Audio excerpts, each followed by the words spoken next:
There was quite a party at this Shanghai shipyard recently at the launch of its latest vessel, and with good reason.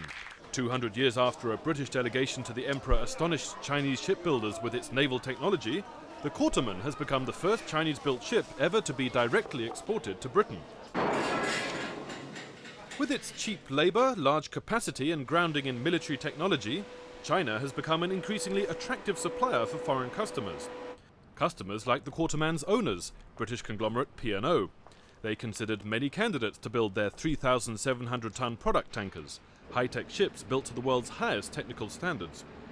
Here in China, the capacity of the yards, the skills levels and the price levels all came into line, and we took the decision to build this series of technically demanding ships here in Shanghai based upon those criteria.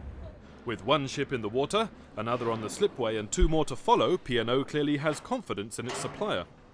P&O isn't the only foreign company to build its ships in China. In fact, last year over 90% of civilian contracts signed by Chinese shipyards were with overseas customers. So where are the Chinese having their ships built? The answer, strangely enough, is overseas. The reasons for this odd state of affairs lie not in China's 900 shipyards, but in Beijing's ministries.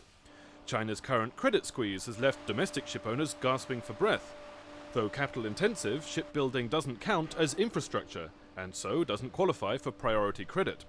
Foreign financing is available in the form of soft loans and subsidies, but only if the ships are built overseas. This yard's director says financing is now his biggest headache. The biggest problem now is shortage of funds. Many Chinese ship owners are trying to gather funds from overseas, and big owners like COSCO are building their ships overseas. You have to say it's a very strange situation. There's another headwind steering Chinese ship owners overseas: tax. Ships for export qualify for tax breaks that make them cheaper than those for Chinese customers. The government has to think about tax reduction. Ships for domestic use should get the same treatment as those for export, so Chinese ship owners deal with the same economic conditions at home and overseas. Then there's another obstacle to growth. Like most shipyards in China, Chuxin has to close 2 days a week, not because it's short of orders, but because the country is short of power. Still, there are grounds for optimism that the industry might right itself before long. No one expects the credit squeeze to last forever, and Beijing has already shown it intends to wind down export tax incentives.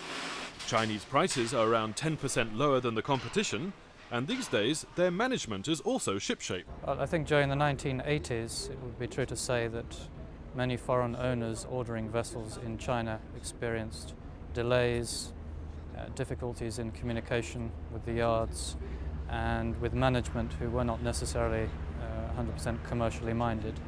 That is now changing rapidly in China. So they're learning fast? They are indeed learning fast. The Chuxin yard was founded in 1902 by a Chinese returning after study in France. 94 years on, China's shipbuilders are once again learning the ropes of international business. Robert Stern, CNBC Business News, Shanghai.